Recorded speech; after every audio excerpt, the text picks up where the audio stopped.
We're very happy now to be joined on Skype by one of our favorite guests, former Cat, Derek Anderson. Derek, thank you for taking the time to talk with us. Not a problem, man. Not a problem.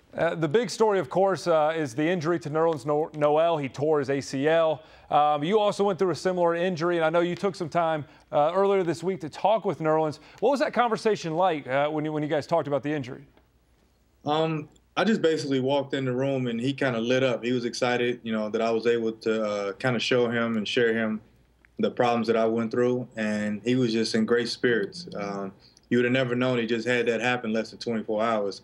And you can tell his heart and his mind is still positive. So that was the biggest key that I came to support, knowing that it's going to be a tough ride. And we had great conversations. I wound up showing him some of my highlights. So he saw that, hey, if I was still able to come back and dunk and play 11 years in the NBA, that he would be able to do the same, if not better. So we had a great conversation. We laughed and joked, kept him in good spirits. And he was just real receptive to everything I said. And I think he's ready to get back.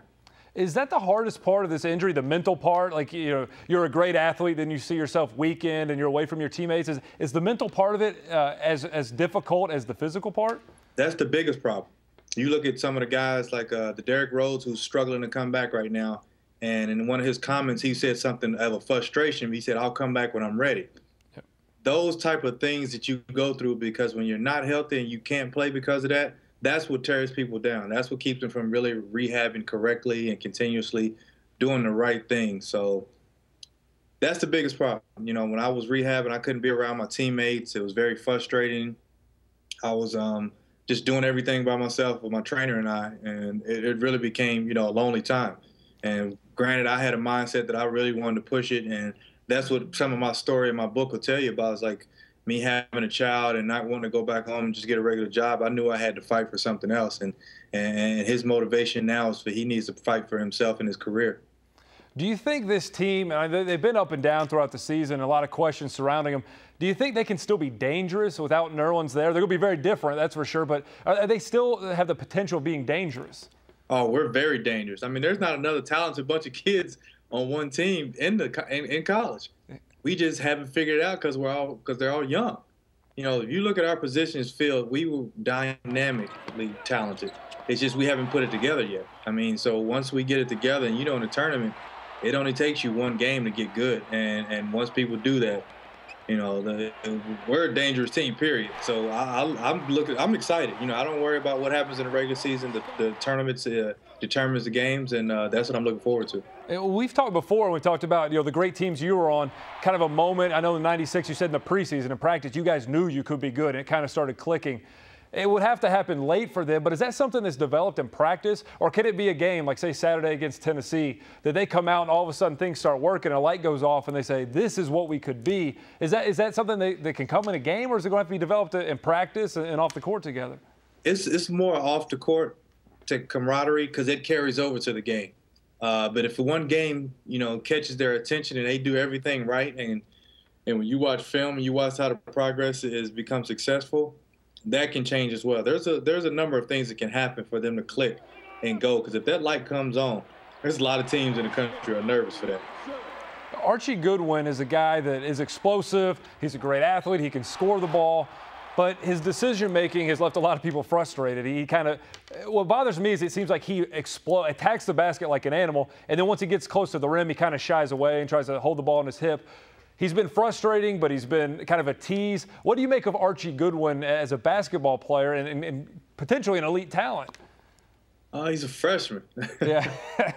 It's different. You look at our freshmen when we are on our team. Antoine Walker, when he's first freshman, he didn't play well into the SEC tournament. Remember how wild he was, and he just couldn't figure it out? And he had leadership. Then Ron Mercer, he didn't figure it out till mid-season, end of season, but he had no pressure of doing it all on its own. He had so many of us to lead, to be examples. He could sit on the bench and learn. Well, Goodwin's just forced to play. So he's having to find out how to play on his own while he's playing. So, it's very tough to watch sometimes, but you have to give him credit for him still trying and not giving up. So he's talented. I think he should develop in pretty soon right now, because continually as you play, you learn and you get better. But him watching tape and him studying, he's been doing a lot better. So I think he'll turn around pretty soon. You mentioned the '96 team. You guys have a reunion coming up, getting back together. For fans, it stirs up all kinds of great memories, and that was a great time for Kentucky fans. But what's it like for you guys getting together now that you're a little older and you're removed from college? You still have that same camaraderie, that same competitiveness. What's it like when you guys get together? See, that's the thing. We've never lost touch. From the day we left in '96 and everyone went to the NBA, or '97, we've all stayed in touch. Like, all of us. Antoine, maybe not as much, but the rest of us have all stayed in touch.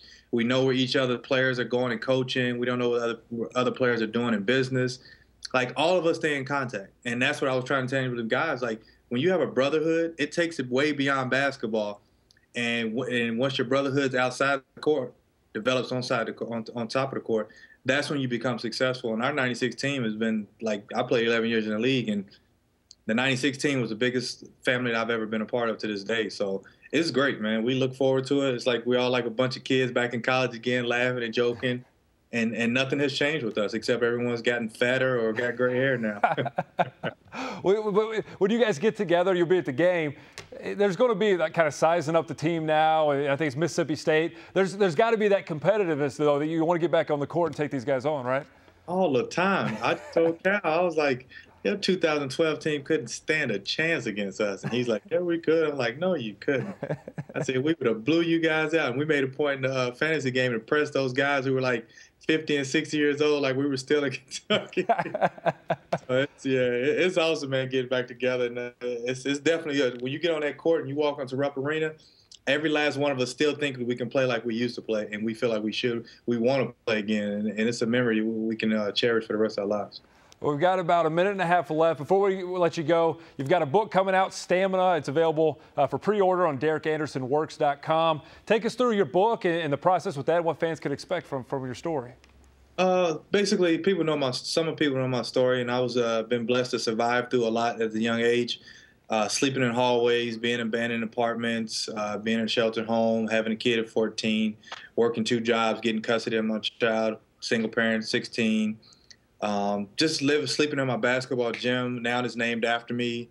My father's best friend killed my sister. I mean, it was just tragedy after tragedy through my life, but it never stopped me from smiling and to actually working hard to prove that I can be better than what people thought I was. And to this day, man, I continue to try to strive that and give it back to the community and do the right things in life and try to live wholesomely to serve God and to do the right things for other people. All right, Derek, thank you very much. We're looking forward to your book and looking forward to reading it. It's a great story, and appreciate your time as always. We always love having you on the show. Not a problem. Here's the book cover.